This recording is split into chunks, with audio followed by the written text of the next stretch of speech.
Well, chat, we are ready to go with our next run, and since we just had an outstanding Sonic block, I feel like it's time to go on the other side of the gaming coin with this next run highlighting Sonic's biggest gaming rival. Oh, were you thinking about Mario? No, I'm talking about the true star of that franchise, my goat, Wario. It's Wario Land 4 being ran by Sniper Wave. Sniper Wave, best of luck, have fun, and take it away. Thank you very much, Toro. And indeed, after Sega's greatest achievement, we have to follow it up with Nintendo's greatest achievement, which is Wario Land 4. And without any further ado, let's just get into things. And we will be starting the run in 5, 4, 3, 2, 1, go. Alright, so we are starting this game off with a soft reset in order to save cutscenes. Right after that, we just go into the first stage, and this game overall is a fairly simple platformer. Originally meant as a puzzle platformer, but as the speedrun has come along, it has gone closer to a precision platformer, much like Celeste would be. And the mechanics of the game are fairly simple. A to jump, B to dash, hold R to gain speed, and eventually build up a super dash. Right there you saw me do a very short enemy bounce. You can buffer your jump, and depending on how long you hold the jump button, you will bounce off an enemy. Tried to set up a quick grab there, unfortunately failed. What a quick grab is in this game is when you are running into an enemy, you can save the animation of grabbing the enemy or the item if your angle is good enough, but sadly didn't get that there, but we have enough opportunities to get it right. But yeah, the goal of every level is grabbing this geezer guy. He'll be following us until the end of the level. And the other goal is grabbing all 4 of the pieces which are needed for the boss door at the end of every passage. And here's the other main mechanic of the game, which is the frog switch. Once we hit the frog switch, the portal here opens and we have to find our way back. And right here we will once again do a soft reset in order to skip a bunch of cutscenes with the doors opening. And we are on our first boss. The way the boss is unlocked is all the 4 pieces in the level are inserted into the door and the door opens. Fairly simple as a concept. And then the Keezer, which is the ghost guy we collected, will open the door to the next level. This boss is fairly simple. The strat is technically developer intended, as this is the only way to beat the boss in S-Hard. We'll just unlock him in the corner, and that's the end of the boss. This game will save the boss defeated flag, the exact frame you hit the boss for the last hit. So once we get the hit in, we can soft reset, skip a bunch of cutscenes, and move right along. And we are moving into Sapphire Passage, which is the hardest passage in the game, but luckily we are given the choice, so we do choose to front load the run as far as difficulty goes. This passage is kind of notorious for many tricks, such as that 1-frame jump where you can hit the enemy. Doing it late will get you hurt, doing it early will get you hurt, and there's just a 1-frame window that works. So here's our second attempt at the quick grab. And we got it, perfect. Followed by an enemy throw. So by throwing an enemy, you still get the bounce off of them while they're midair, giving you a bunch of extra height. We'll be using that a lot throughout the run. So up here, there's a switch we can hit, but luckily, this enemy will activate the switch on his own. We'll get the roll earlier, and we have one of the pieces. And now for the hardest that enemy to help us. Oh? Go right ahead. I was saying that it's nice of that enemy to help with that switch. He's just a friend.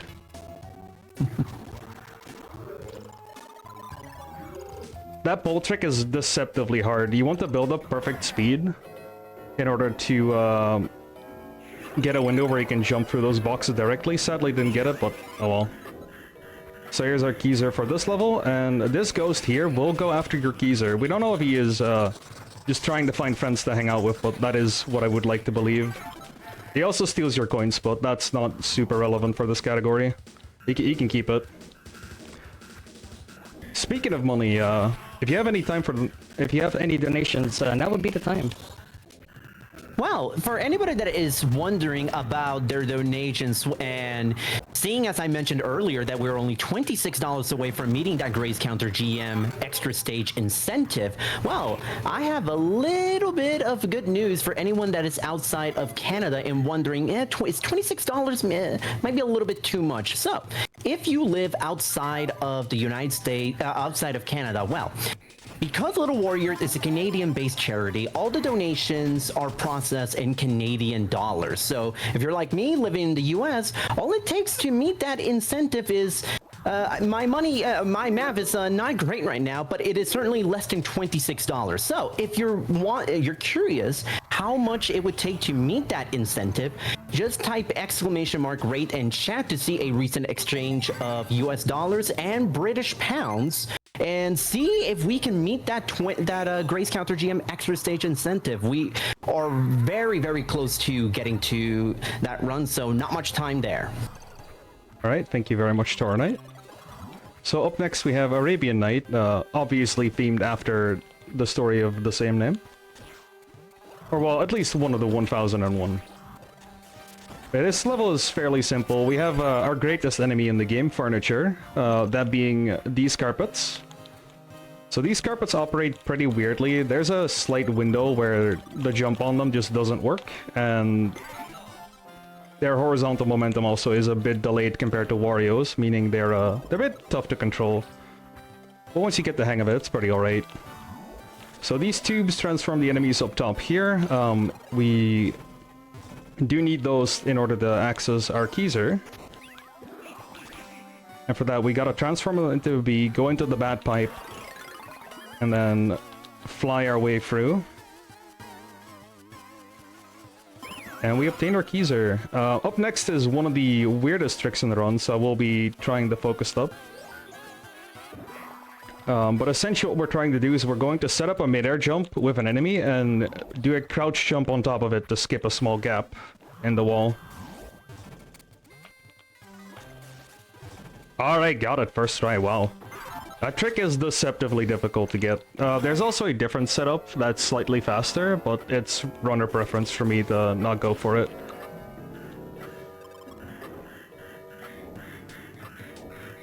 And here's our last chest piece.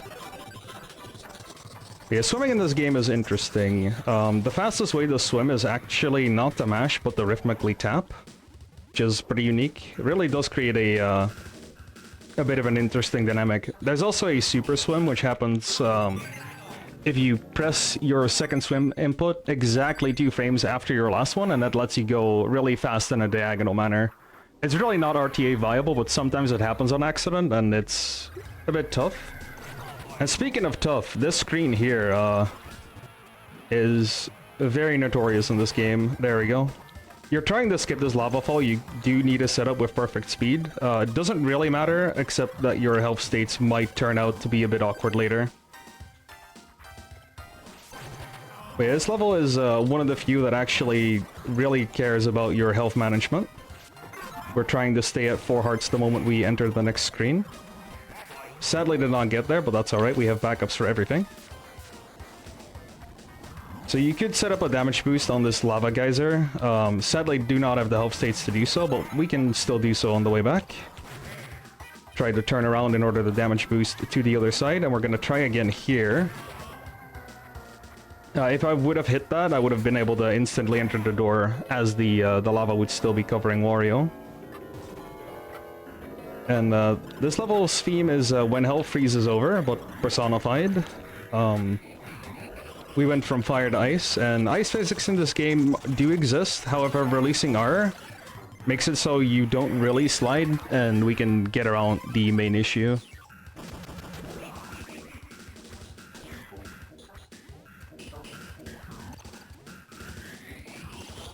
So up next we have a trick I'm going to go try once. I've been practicing it a bunch, which is Yeti Jump.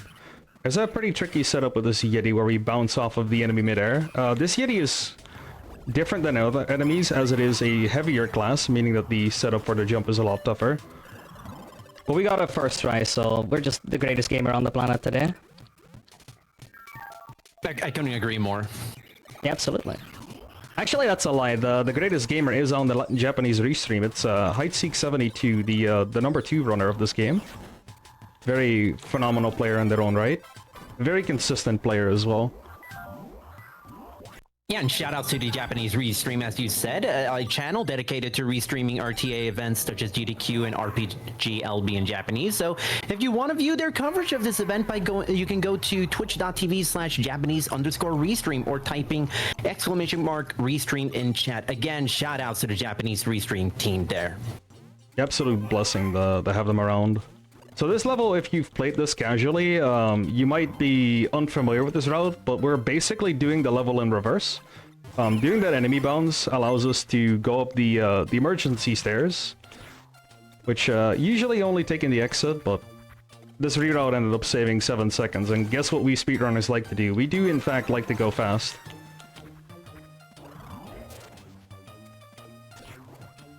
So this level mainly has a really big bat flight, and the bat flight functions in a very interesting way as well. The moment you try to get any height, your horizontal movement resets, meaning that it's best to do really long vertical inputs and just not reset your jump itself, just go faster to left or right.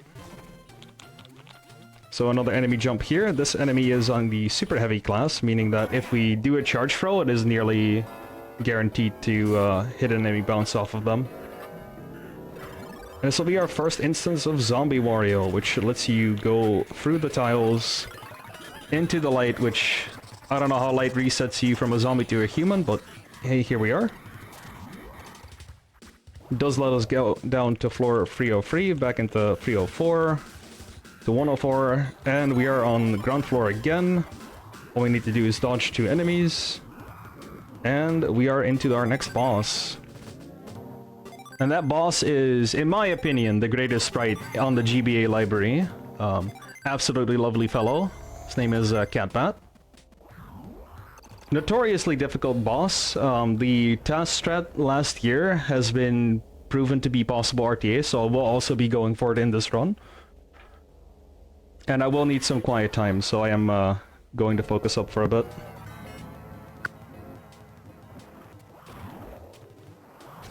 Unfortunately missed the first jump.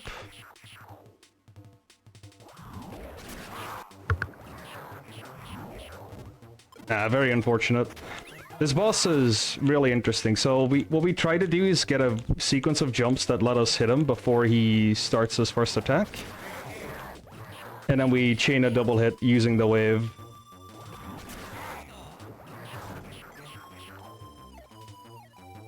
Don't make that. Unfortunate. This boss fight becomes really awkward the moment you're off of your optimal pattern, because the way the balls move are just very awkward in general. Let's see if I can hit the in-between jump mirrored. Unfortunate. There's a ground pound setup where you do get the hit him as the wave spawns, but it's fairly tough to get, especially mirrored. Normally we would camp him on the right side of the screen. And that was Sapphire Passage, so on to Topaz, and you might have noticed a theme in the passages, Sapphire being based on horror theme, and this Topaz passage is based on children's toys and or activities. So here's the toy block. Again, it somehow doesn't go in the square hole, but we'll take it as is. The triangle will do for today. And essentially the goal of this level is climbing the tower over here. These circle blocks you saw there also go in the square hole, but you do get to push them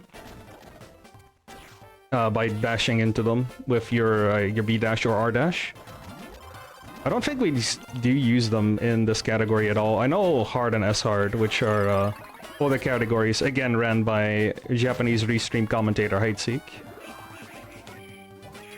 But for now, the triangle block will be all we use today. Words are heard.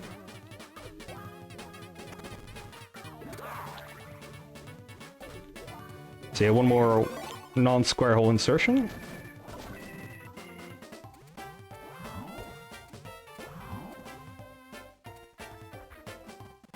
And right here, we are going to temporarily skip this piece because the fire advances every time you hit a wall, and we can quickly bounce in between the chest piece and the wall if we don't despawn it, allowing us to go through the screen a bit faster. And this is one of the more interesting reroutes of the post-frog switch part of the level. So we're going to see an entirely new section of the level here. Is the only use of the circular block. It essentially works as an enemy, so doing a super ground pound on it essentially treats us as a regular enemy bounce, which is very useful for us.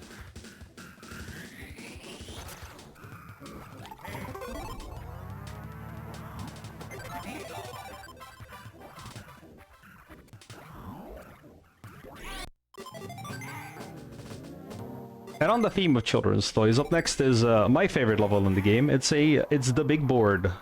It functions as a board game. There's a bunch of dice scrolling through 1d6, and you get to hit the block and advance that many times on the big board down below. And depending on which tile you hit, there will be a certain effect. So in this case, it spawns the blocks that wouldn't be there otherwise. We mostly aim for the hearts and the diamonds as they do nothing, and we just get to keep going faster. So this 6 will lead us into another heart. If we would have gotten a Wario here, it would have turned us into a very rotund Wario, and that loses about 15 seconds. You gotta wait this cycle out. Oh, that's interesting. So now we're off course. I was supposed to get a 4 there, so I will wait for a 5 to get back on cycle. The only thing that changes for me is that these blocks are now active, which should not be a big deal, but we'll see. We do actually want them on at the very end.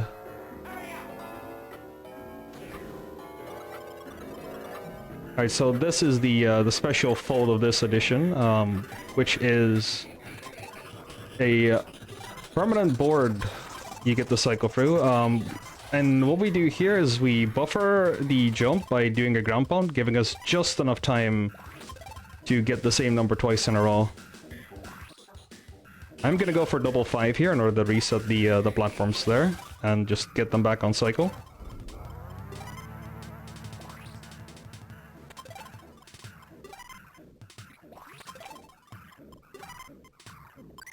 And clearing the board not only gives us a goal, but it also gives us our keyser for this level.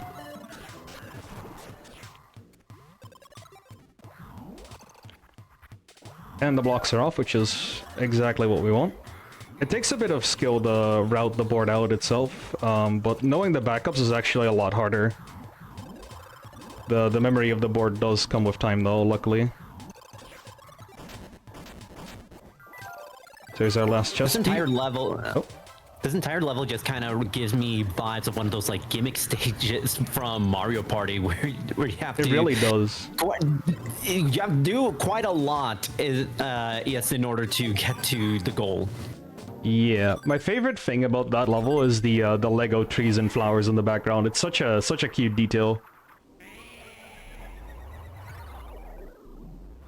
And here's Doodle Woods, which has our favorite enemy, who is in-game known as Hoggus, but we have named him Pig Castle as a community, which I think is a very fitting name.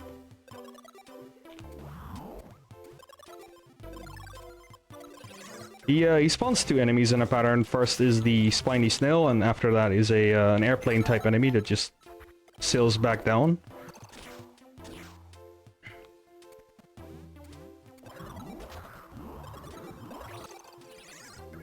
So the next enemy he spawns might get in the way, but usually isn't a problem at all. Such as now.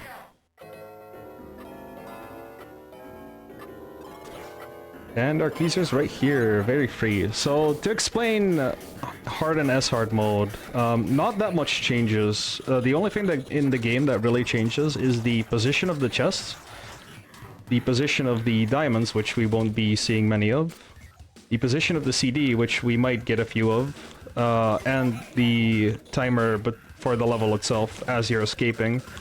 That's a pretty good way to do difficulty, I'd say. Like, you're forced to learn the game in and out before going through it. while also just increasing the raw difficulty. It's a real challenge even nowadays, I'd say, to clear S-Hard. Okay, we're gonna be setting up a double enemy jump here. Hopefully we do get there. This has been the bane of my practice in the last few days. Alright, perfect. That is deceptively hard. So that enemy, you bounce off it as it's about to get up, and that slightly displaces the hitbox, making it a fairly tough trick to be going for.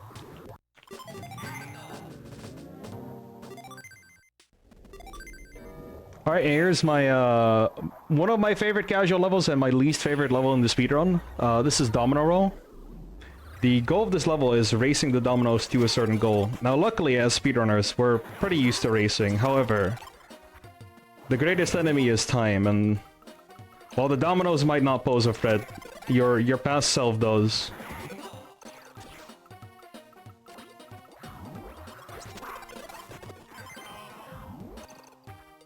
There's also just a lot of awkward movement involved, such as the switch we had to hit there earlier. We basically do a mini jump in order to hit the switch and keep enough speed to get back to super speed and hit the block after. We might actually lose those because of that failed jump.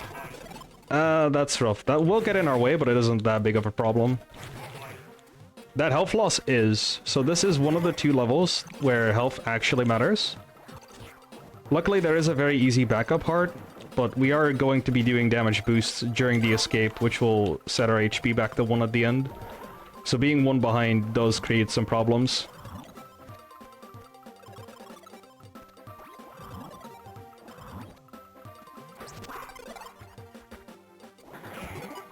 Alright, 1 more damage boost here to get on the platform.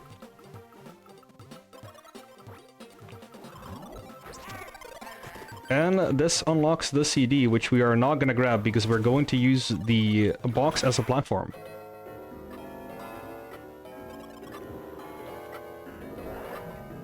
So this is where the run in this stage gets really interesting. You basically go around the board in a way, and there's a lot of things that somehow barely don't end up lining up for perfect speed, and bonking is very easy as we go.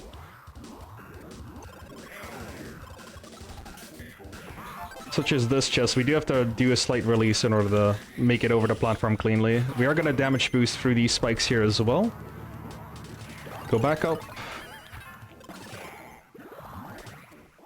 And now you might think, Sniper, where's your keezer? But the astute viewer would have seen it at the very start of the level, floating above a pit. And that pit is where all the damage boosts come to life.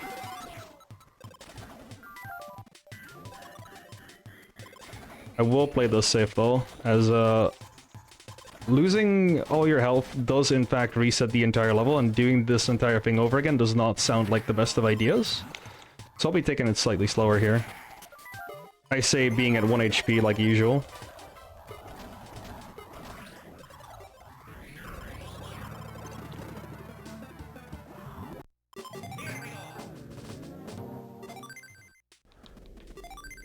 And up next is Arrogant, another fairly notorious boss in this game. So I will be focusing up, and while I am focusing up, do you have any words about the charity we're raising for? Absolutely. So, I do want to say, the name Little Warriors was inspired by a painting. The spirit of a warrior lives within every victim of child sexual abuse. Like a warrior, these children also need the help, compassion, support, and love of many people, like a tribe, to overcome the many obstacles they will face. You know, thanks to all of these donations, we're at $2,860, which means we're only $40 away from getting to $2,900 for this event. And if you're a fan of multitasking, you can be that donation that pushes us to $2,900, as well as meeting that Grace Counter GM extra stage incentive all in one go.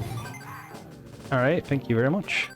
So that boss does need a bit of focus, as when you hit the rat itself, it takes damage, but if you hit the bear, it starts floating back up. And it's really easy to mess that up and lose 12 seconds by just getting another cycle on that fight.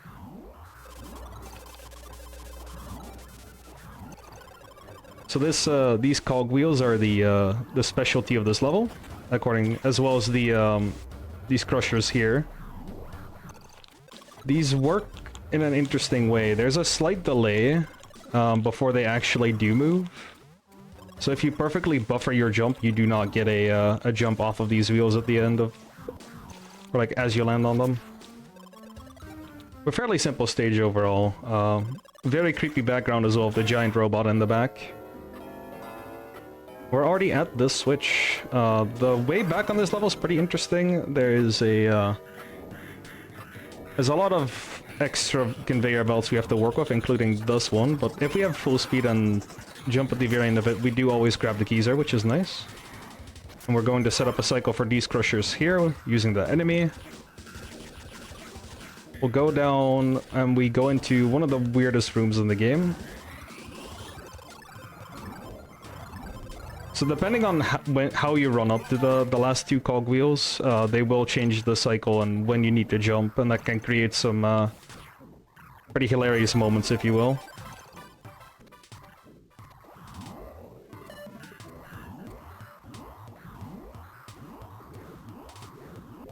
But yeah, fairly simple level overall. And up next we have the Toxic Landfill, which is a level that's seen surprisingly many changes in the last year or two, after the Zipless task was released by Resident, which I would really recommend watching because it goes pretty crazy. I think it ended up being like a 40-minute 16 run, and current record is 45-33, so be prepared for some pretty crazy strats. It does change the run in its entirety, though. I feel like we've saved around 30 to 40 seconds just worth of strats we did not even consider before. It's always nice seeing that in the community, like once something does in fact like grow out to a level where you can have a task, and everything that comes after just feels like pure magic. Alright, let's see if I can hit monkey jump today. We do.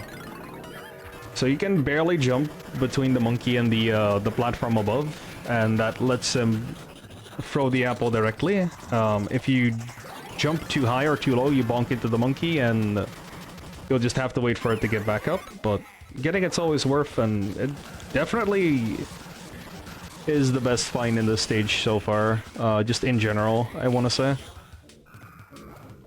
Also, for the casual players at home, this exists. You can just jump through these barriers here. I feel like it's 2 or 3 barriers long. Gonna quickly despawn this enemy as well, in order to hit the block.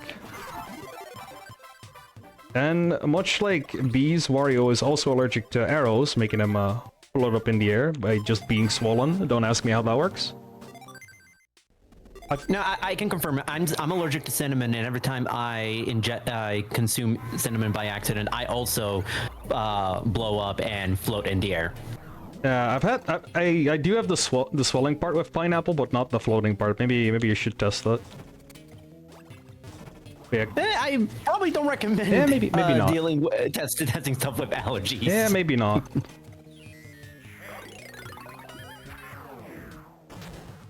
But it does give me a quick out to the pineapple on pizza debate, because I can just end it by saying I'm allergic, let's not go there. And then you just order kiwi, and then, you know, that's it. You just have another angle. Anywho's. Interesting. Kiwi. Listen, we do some things in Europe, okay? Don't worry about it. Yeah, do get the quick snowball cycle here. By using a precise jump off of the fence there, you do get the cycle earlier, saving about 4 seconds. And the same for this platform cycle here. We do spawn the platform slightly earlier, giving us a slightly better cycle. So you can get a better cycle on that snow on the top as well, by jumping slightly further left than I did. Did not go far enough myself, which isn't that big of a deal, but saying a faster thing is always cool. And this game has a surprising amount of depth considering what the thoughts were when I started running this game, which was, I think, about 5 years ago, when the record was a 47-18. And back then, 45 was considered impossible, and now 44 is starting to seem like a reality pretty soon. I also really do like the level's name, 40 Below Fridge, as that just translates really well in localization. Unless you mean Kelvin, in which case we might have a problem here, but yeah. I would love to meet anyone who actually measures everything in Kelvin. I technically do at work as a chemist, but like on occasion. Mainly when we do some refills with liquid helium, because that's measured in Kelvin. Usually it's stored at like 3 or 4. It's a pretty cool use of it. Get it? Cool, because like, yeah. Never mind. No, I gotcha. I gotcha. Speaking of pretty cool, this level is not. This level is probably the most changed since the task came out. About every room is different, and while saving about 10 seconds on the reroute as a whole, it has become magnitudes harder than what it used to be.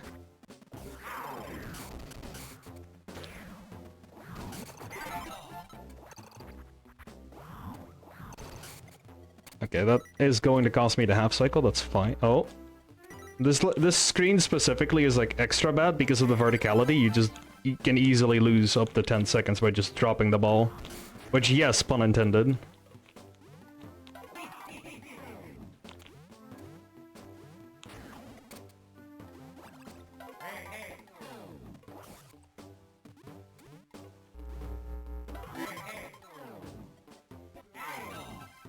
Yeah, it's fairly simple concept. You grab the 4 balls, you put them in the you put them where they belong, and then you advance to the next screen.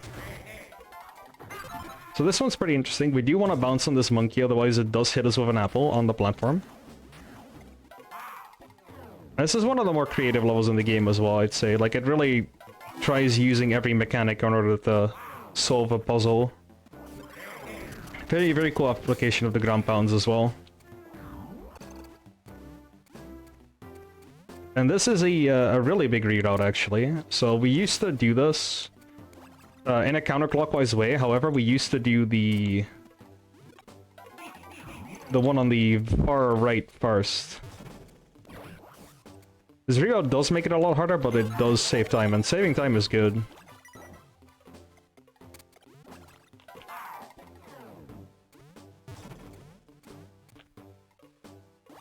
You mind if I jump in real quick, because I got a really positive update about some of the stuff I've been talking about throughout this run. Go right ahead. So, we have a $5 donation from none other than Pat the Dog, the Prevent-A-Thon mascot, saying, "This event has been so much fun, I don't want it to end. Let's get more Prevent-A-Thon with the extra stage. Woof!" And with that, we are now only $25 away from meeting the Gray's Counter GM extra stage incentive. We don't have much time until we get to that run. Actually, after this Wario Land 4 run, it'll be Gray's Counter GM, so not much time left. And I have a fun little math thing, update about that donation. We are at a total of $10,664 raised in support of Little Warrior, so we are so close to $10,700 across all of the Prevent-A-Thons we have raised. So if you want to be the one that gets us to 10,700, make sure to donate, because we want to see all these donations in support of Little Warriors. Yeah, why stop there? Why not go to 111? Exactly. And why not go even further beyond? Who knows? Who knows where we can get? Yeah, there's still plenty of Prevent-A-Thon left here, so make sure you get those donations in. Yeah, pinball as a stage is an experience. It either goes extremely well, or you make the slightest mistake and 15 seconds just vanish in thin air. Is definitely a runner's nightmare in the modern times of the game.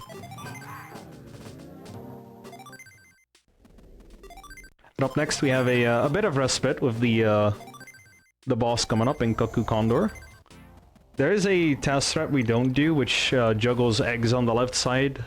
Is again the tasks in any capacity, but especially the Zipless one, is a work of art. And big shoutouts to Resurrun for making it and taking the time to hear the runners out on top as well. Very good person to be with.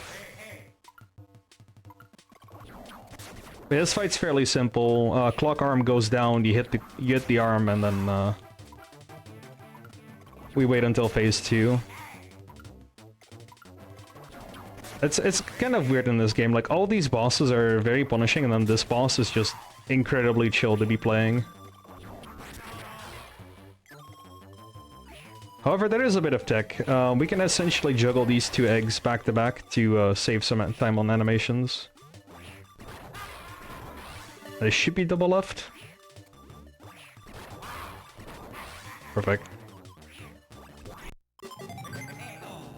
And now we have even more respite. So the luxury of us starting with Sapphire is that the easiest passage, Emerald, is at the very end of the run.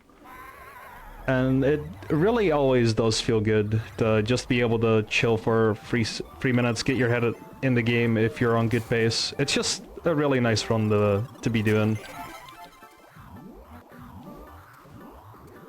Also, something nice to be doing is just doing marathon runs for a charity. It always just feels nice to be able to put your gaming skills to good use.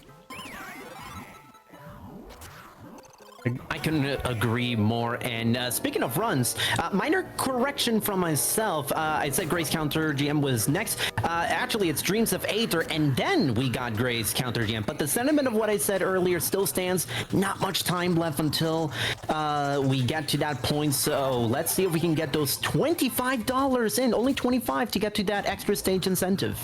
And you could be the one to do it. You at home.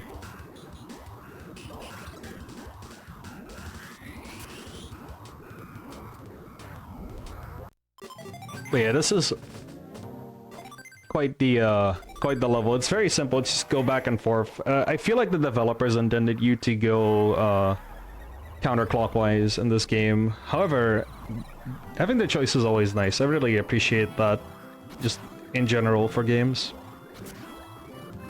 Especially with speedrunning, you can just kind of pick and choose for the route as well.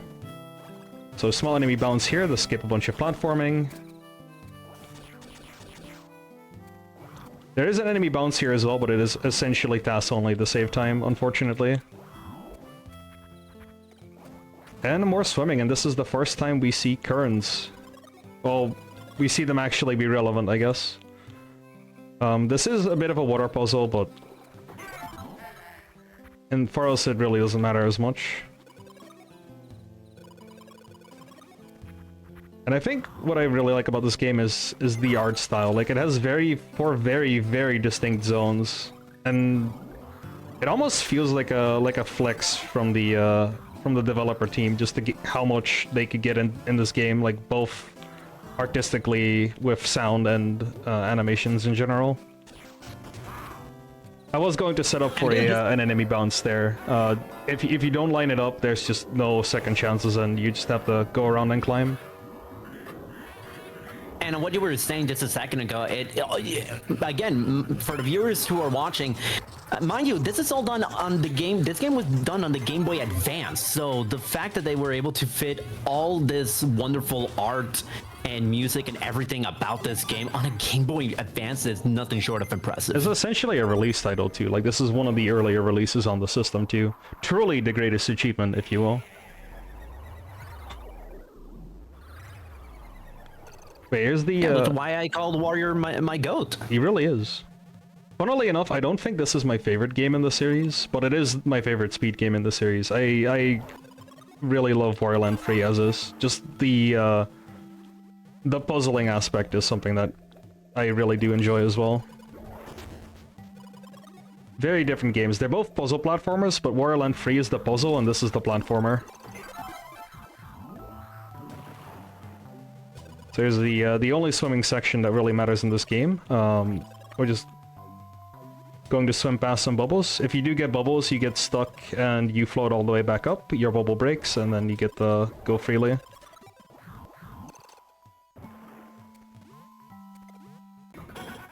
And over there, we'll be doing our first corner boost in this game. The corner boost is weird. So when you hit the exact corner of a wall, Wario gets pushed up 1 pixel up and 1 to the side. And that 1 pixel is exactly enough to get him on the platform next to the switch, meaning we do not have to swim around for a second time. And I guess I should explain what a zip is, as this is zipless. But if you're in a upper corner of the wall, you can essentially clip into a wall, which are all hollow, and then be spat out somewhere on the other side, which does save a lot of time, but is, for 1 frame perfect and 2 pretty inconsistent to be doing. And this category split just happened as a result. It's basically any % minus this one thing that breaks the game. But it does really emphasize the platformer and the platforming and skill involved. They're 2 very different runs due to it. And I appreciate that.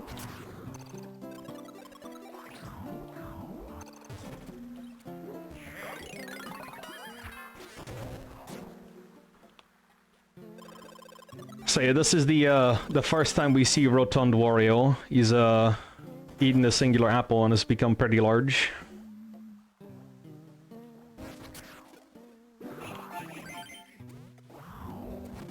But yeah, once again, Wario is still allergic to arrows, so we'll just use one to float up. I would think I'm also allergic to arrows. I'm not willing to find out, but I would think I am. I don't think they'd have good health effects. Yeah, I'm also in agreement with you. I don't want to test that out, but I can deduce that it probably wouldn't be great. Yeah, I think there's some health risks attached if I had to guess. If I had to hazard a guess, if you will. I think that'd be a pretty calculated and educated guess. Yes. Here's another secret coming up. A lot of the secrets in this game, there's like a small visual discrepancy in the blocks, and from there you can kind of see that it's a secret path, such as the small chip in the corner there. But you get to roll through there, you get to go for a secret passage. We do go back to quickly grab the piece, as we do still need it.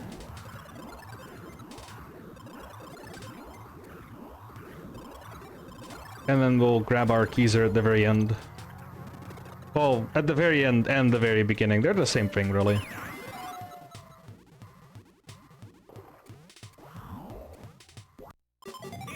As our second to last level of the game, so we only have 2 bosses and a level.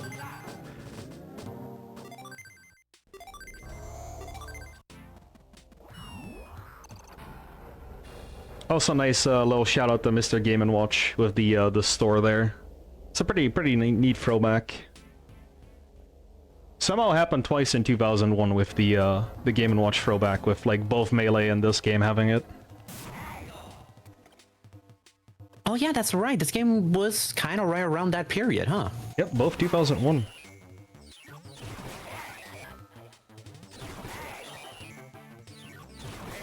I'm gonna focus up as I do use an audio cue for this boss.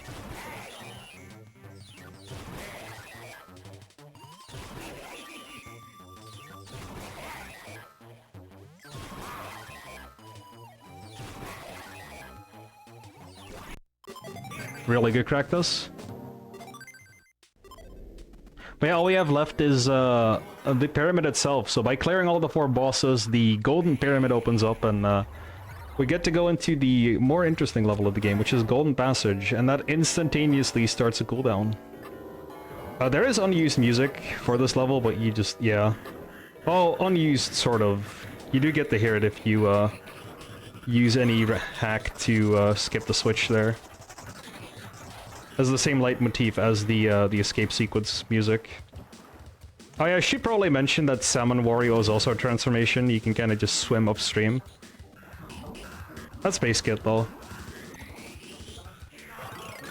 Now, I want to take a quick second to welcome in all the raiders coming in from Danger Russ's stream. Welcome, raiders. For anyone that's tuning in right now from that raid, this is Prevent-A-Thon 5. We're raising money for Little Warriors, and we're very close to getting our next incentive met, which is an extra stage showcase for Grace Counter GM later on tonight. So we only need $25 to meet that incentive. So if that sounds like a fun time, and I'm pretty sure it is, make sure to donate. Exclamation mark donate in the chat. That'll give you a link to donate, and let's see if we can get those $25 in. Thank you very much for the raid indeed. There was a small setup you can do, however I did miss the timing window in order to hit the professor. So by hitting the professor out of the line, you can actually do a small enemy jump off the chest, giving you a another option to get the key early. It saves about 3 seconds. It's really risky to go for in a run because messing it up loses 10, but at this point I feel confident enough to go for it. I also did get it in world record in my infinite risk taking.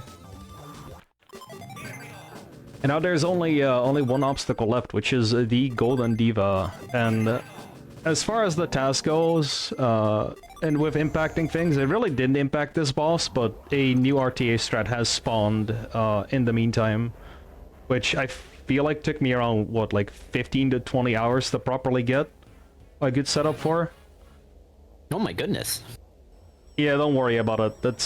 Labbing this boss is incredibly tough. There is technically a faster strat used in the IL, but that's we'll just keep it for ILs for now. It is very inconsistent, to say the least. But here's the cat. The cat doesn't like the diva. Must have done something wrong.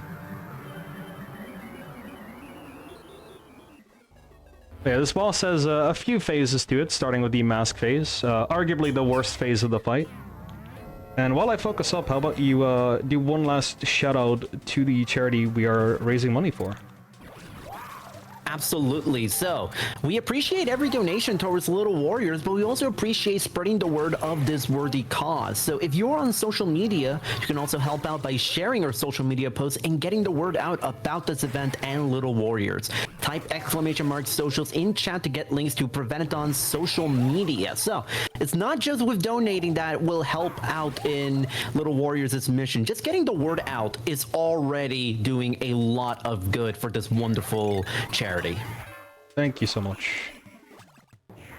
This boss has multiple phases, so essentially first there's the 4 maskets, and she starts cycling through the 4 attacks you see there. The cactus ball, the bigger ball, the egg, and the hammer. After you hit 2 cycles of that, she will go for another cycle. Weirdly enough, did not get the egg there. That's interesting.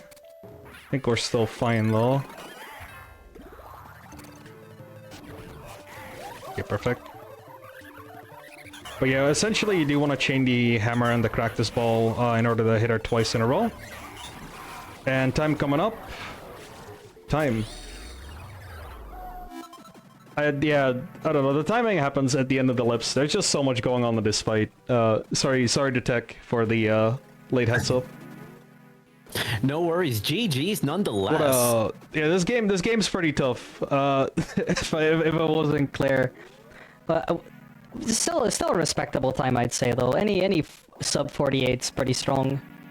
There's a lot going on in this game. There's a lot of precise platforming. There's a lot of minor tricks you see throughout the run, and the nothing really is free. It's really just a pure skill type of game. But yeah, for a few shoutouts, for one, there is MPU, who has made me from a good player into a great player. Big shoutouts to them. To Heightseek on the Japanese restream, who is both the second place runner of this game and doing commentary right now. And Mr. Shasta, who is the person that got me into this game, or convinced me to actually start running this game. And to you, the viewer, for watching.